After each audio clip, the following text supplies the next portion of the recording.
Okay, welcome and introduce yourself. Hi, I'm Becca. I create canvas art with recycled plastic, and I've been doing it for a couple of years now. And yeah, Yeah.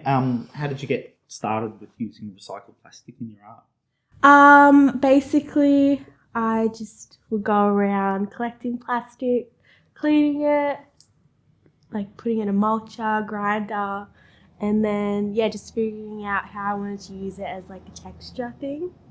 Yeah, I do have like some blind family members, so I just kind of thought that by adding texture, they could like feel it as well. Okay, so you're not taking like just bits of plastic and like say sticking them to a canvas. You're breaking it down into Yeah. like a powder Yeah, it's sort of thing. just tiny little bits. Okay. I could be able to build it up as much as I want, or just have like a nice thin layer. Yeah. So how do you use like with a? Do you sprinkle it on, or is it with a brush? Or? Yeah, I just sprinkle it on, throw it everywhere. Like I put glue down, and the glue that I use it basically puffs up, so it kind of like just sucks plastic in and creates like a dome sort of effect. Okay, how did you come up with that? Um, I don't even know. Just trial and error. I just knew that I wanted to use it, and I've used this certain glue before, so I thought it would be perfect together. Okay, and in what are the themes when you're making this art? What are the themes you're? The themes are basically I do a lot of like biblically inspired art, so I come across like different concepts that I think fit in well with what I like to do, which is like surrealism. So yeah, like I've done one painting that's based on one of the stories in the Bible of Samson and Delilah and how his hair was basically like his power, where it come from. And you know, if you look at like the Indians and things like this, they always think their hair is a form of strength. So I come across one study that was done in the New England Journal of Medicine that basically claimed that our hair gives and receives electromagnetic signals to and from the brain. And you know, it's same with like cat whiskers and things like that. So I just kind of thought, you know, that was really interesting. So yeah. Yeah, it's very interesting. So do you pick particular stories from the Bible and kind of make works from those stories?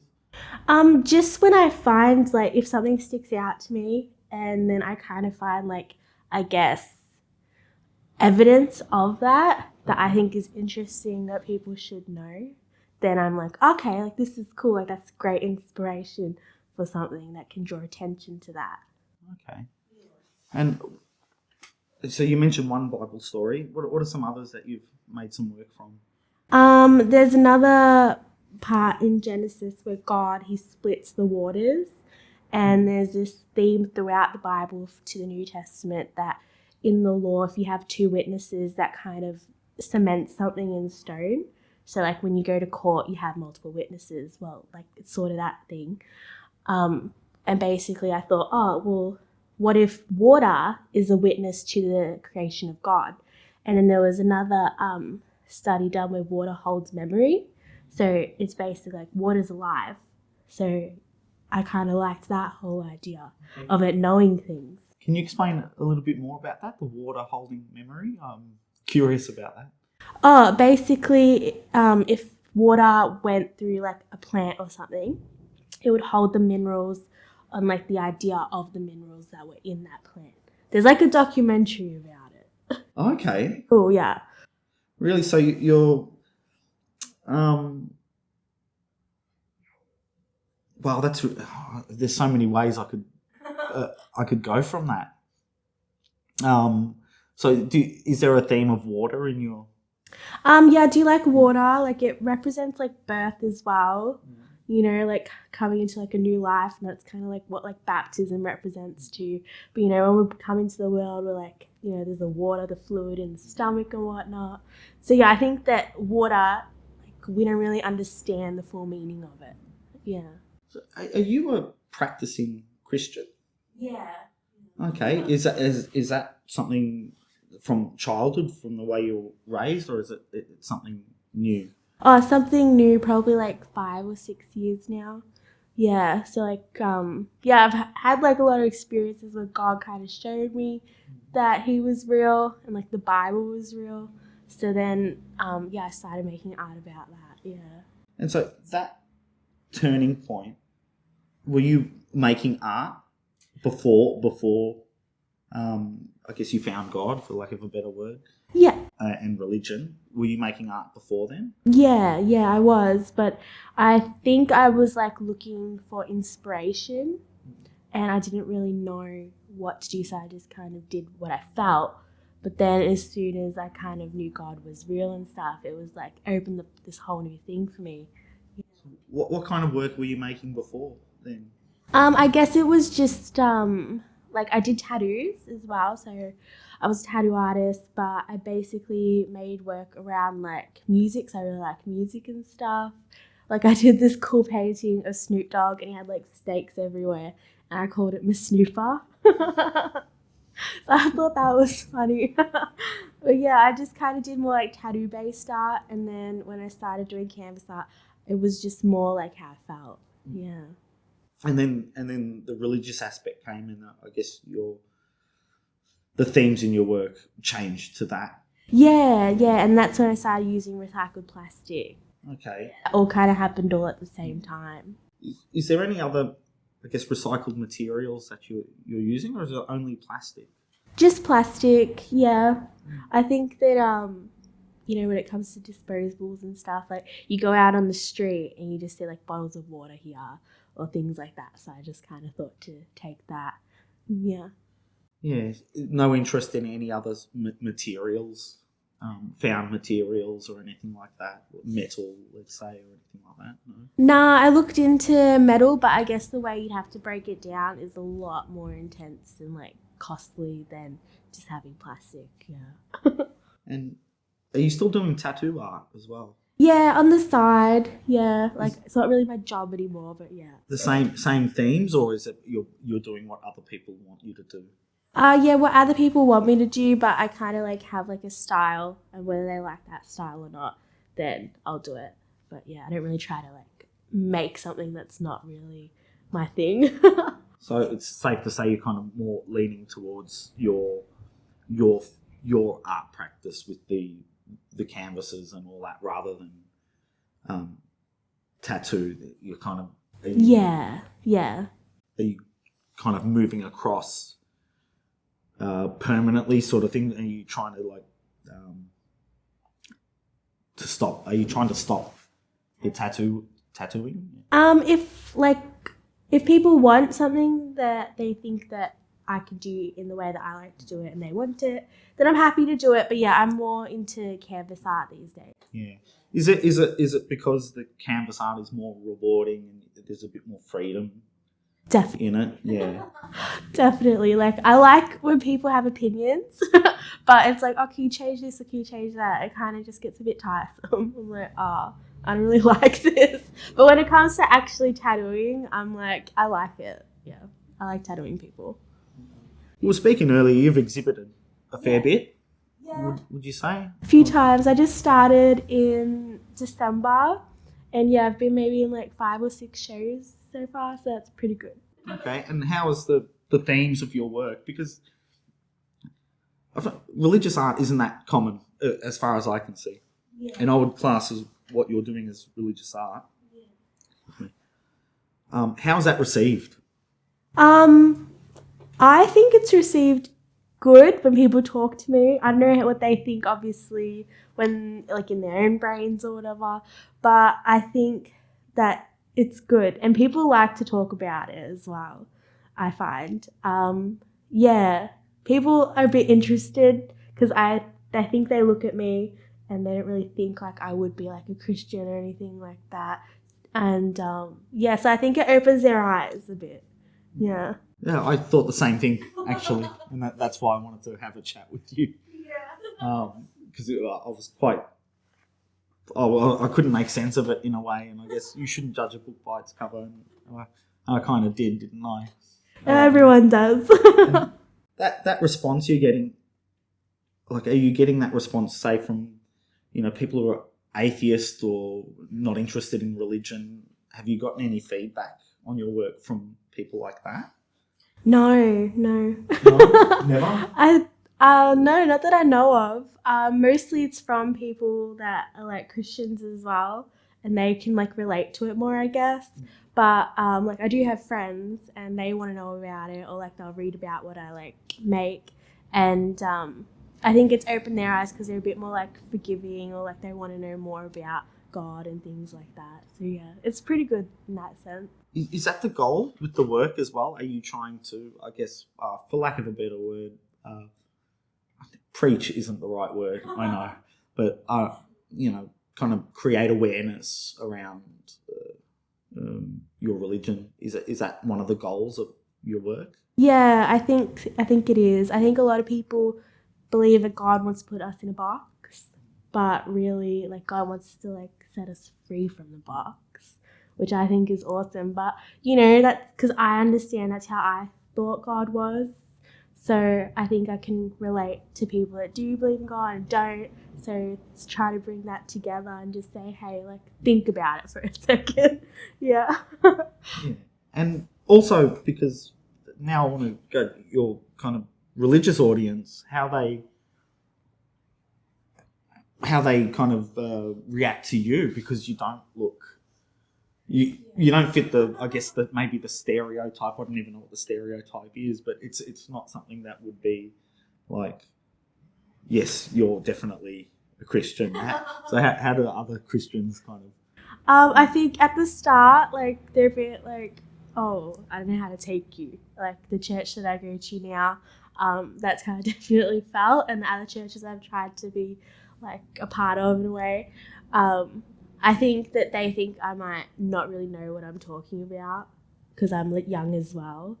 But as soon as, like, they get to know me and everything, like, it's fine.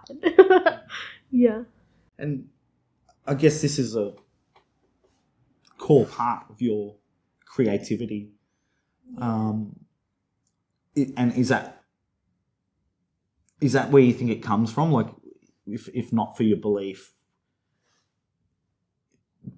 do you think you'd have the same the same drive to create? I think that I would, but I believe that it would probably be at a lot slower process, and that what I would make wouldn't have the same energy. Like, it might be a bit like, not like sad, but just like different. Like what I have now with the colors that I use and the way that I want people to feel when they look at it, I wouldn't even know that energy is possible without like the beliefs that I have now. Yeah. And you're talking about people feeling something when they look at your work. What do you want them to feel? I guess just like a sense of peace and like, yeah, just peace, but like obviously pique interest. So I like to do little details here and there, and obviously like you need that sense of balance. So I need to be very particular about where I put the plastic, for example, because it can like weigh something down a lot. So I need to make sure that is in, I guess, like harmony with the colors that I use, and yeah, the shape of the canvas. So yeah. Explain to people like what colors are you using and why those colors? Basically it's just what I like. Just the color schemes, I just come up with it. It's in my head, and then as soon as I put it out on the canvas, it just balances itself out. I don't really know how else to describe it. Yeah. And so, do you start off with an image in your head of what you want a piece to look like? Yeah, always. I always know exactly what it looks like, and I think because obviously your head isn't reality sometimes. So you think of something and then you do it, but you're like, oh, that's a bit thicker than I'd like it, or that's a bit thinner, or that color could have been a bit more muted. But, those are kind of like technicalities you can get hung up on instead of just loving it for what it is. So do you deviate from that mental image at all? No. Sometimes I add more, like it's kind of like a basis. But then as I'm going, I'm like, oh, this needs to be added, that needs to be added. And I think that that is the case because if I thought about that all at once, it would overwhelm me. But when you do it, you're like, oh, that's an empty space, and I know what could fit well there.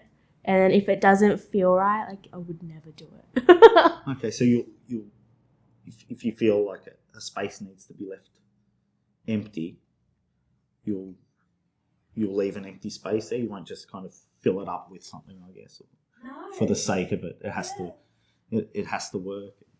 Definitely, 1,000%. I guess it's like the song, like how people make songs. Like you got to leave empty spaces. If it wasn't for the empty space, you wouldn't have the filled space, and then you got to like balance it out. I like that. And the body of work you're creating. So obviously, religion is a common thread through there. But is it just, do you see it as just one body of work, or are you separating them into like a smaller series of work?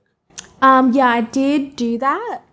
I had a series of 5 that I finished last year, and there is, I think, maybe 4 of them were all like exhibited within the past year, which is pretty cool. But that was like one series of work, and then I wanted to start another, then another, and another. But then I kind of thought I want them all to kind of have the same feel. So with this new thing that I'm doing, everything's having like a similar border, whereas the inside is going to be completely different. And I think that makes everything more cohesive. Because, I think it's important to have people think like, oh, that's mine because of this. So, yeah. Okay. And did you study art? Oh, no. I did maybe like visual art and TAFE when I did VCAL for like a year. But apart from that, no. Yeah. So, I guess, how does one, I guess, discover themselves as an artist without like the help of like kind of an art school guiding you? When I was like a kid, I remember I was in prep and I wanted to draw a fox. I remember it was a fox specifically. I don't remember what it looked like, but I drew it, and then my friends, they kind of like freaked out and they're like, that's awesome. And I'm like, oh, cool, thanks. And then my teacher come over, and then she's like, oh, that's really good. And then she called my parents, and she come over to my house and had like coffee with my parents and stuff. And then that's when I kind of thought, I was like, oh, like I'm actually good at this. So then I think like now when I talk to other like artists and stuff, I always have to tell them like you have to put your art out there for feedback, because like to me, when I was a kid, I was just drawing the fox. Like I didn't know that it was good. I was just doing it. But everyone else's reaction was like, that's awesome. So I think, you need other people's feedback, and that's how you know you're an artist. Yeah. Okay. And it sounds like your folks were pretty supportive. Yeah, at the start, I guess. At the start? What happened after the start? Oh no, that was like sarcasm. Oh. Well, my dad, he just stopped talking to me for like a year because I wanted to be like a tattoo artist and like, pursue that sort of thing. And my mum was always supportive of me, but now that like he's kind of seen that people like my art and things like that, he's a lot more open to it. Yeah. Sometimes that's all it takes, isn't it? Yeah. When you're, say, shopping around for a gallery to exhibit your work, I mean, what do you look for? Because it's quite a niche thing what you're doing in terms of its subject matter. What do you look for, and have you come up against any resistance from galleries? Obviously there's been places like, no, we don't really want that. And I'm like, that's fine, because there is somewhere that we'll want it. Like, I guess art's subjective. But what I look for is just, if there's a theme and I feel like one of my paintings fits that theme, then I'll like submit it. And like there's one happening next month, and the theme was bear. So I think it was more about figurative nudes and stuff. But one of my paintings just had like a sort of nude theme to it. And I just felt like, submit that because I think it fits. And they got back to me in a couple of seconds. I was like, yeah, we love it. And I was like, awesome. That's great. So yeah, I think it's just the theme. I think when I first started last year, like in December, it was basically anywhere that would have it. I just want to submit it because I want to know like if I can. And the first gallery that I was in, my painting sold. So I was like, oh, well, that's a good thing. So yeah, now that like, it's been a few months, I'm like, I'm just going to put it in places that have similar themes and stuff instead of just trying to get it anywhere. Yeah, the galleries that have given you resistance, I mean, what are they saying? Is it just, is it the style of artwork, or is it the subject? Is it you? Do they give you anything? No. I would say it's just the art itself, like just the piece, because if you look at it from like, I guess, because galleries are a business at the end of the day. If they think it would sell, then I think that's mostly why they'd bring it in. But I think that, yeah, they just probably might not think they could sell it, I guess. Or like, yeah. And I guess you probably, you don't want to be in a gallery that doesn't want you. Yeah, exactly. And like being in Melbourne, there's so many. So I'm just like, someone out there will like it eventually. Yeah. And who's buying your work anyway? Like, what kind of people are buying your work? I don't know.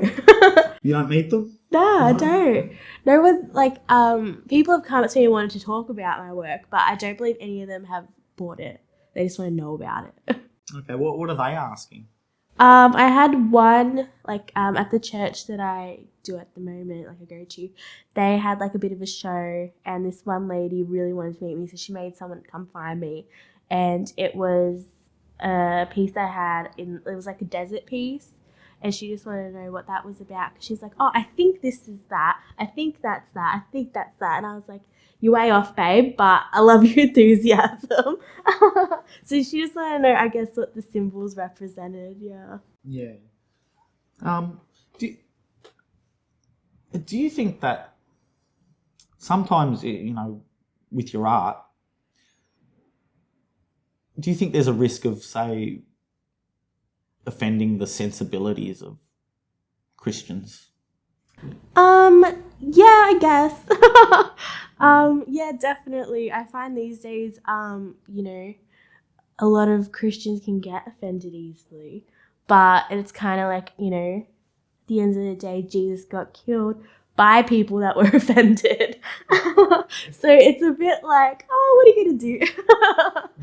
Have you come up against any of that? Have you had people come up to you and say,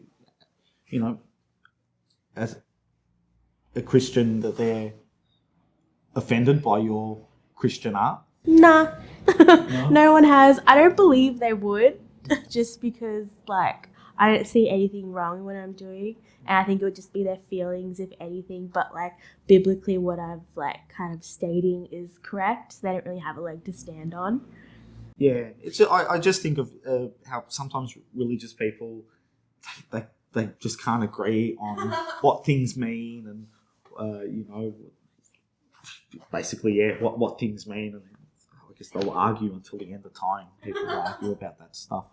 Yeah, the different denominations are a bit crazy. But yeah, I'm happy to be part of, like, all my other friends that are Christians and stuff. Happy to be part of, like, they accept me for who I am, I accept them for who they are. So it's a great relationship to have when you just kind of, like, put your ego to the side. Yeah. Okay, look, I've got one final question, and I don't know, you might not have even thought about this, but can you see yourself going beyond religious art and maybe tackling some other subjects, or do you think for in the future of your career that you'll just stick with kind of Christian art? I believe that I will. I think that the nature of God really, like, it interests me, just like, for example, when I first like kind of like knew God was real and stuff, you look at everything differently. Like everything God creates, it's like symmetrical. You know, even trees, they're asymmetrical things, but they're made from symmetrical things. And yeah, you know, you got like the Fibonacci and everything. And you kind of, I don't know, I kind of view life differently. So I think that I will tackle issues, but as they relate to life. And that will always be a thing, yeah. What about with technique as well? Can you see yourself moving beyond the techniques you're using now? Definitely. I love oil paint, but yeah, I think so. If I find something else that I feel right with, then I'm more than happy to change. I'm happy to like expand and do anything, really, and that's great. Are you experimenting at the moment with anything else? Nah, not really. I'm fine with what I'm doing at the moment. I think I've taken a bit of a break from painting since moving house and stuff. So I think right now I'm like, all right, cool. Let's just make art and see what happens. Well, that sounds good. I think that's a good place to close it off. And well, thank you for coming along. That's all good. Thank you for having me.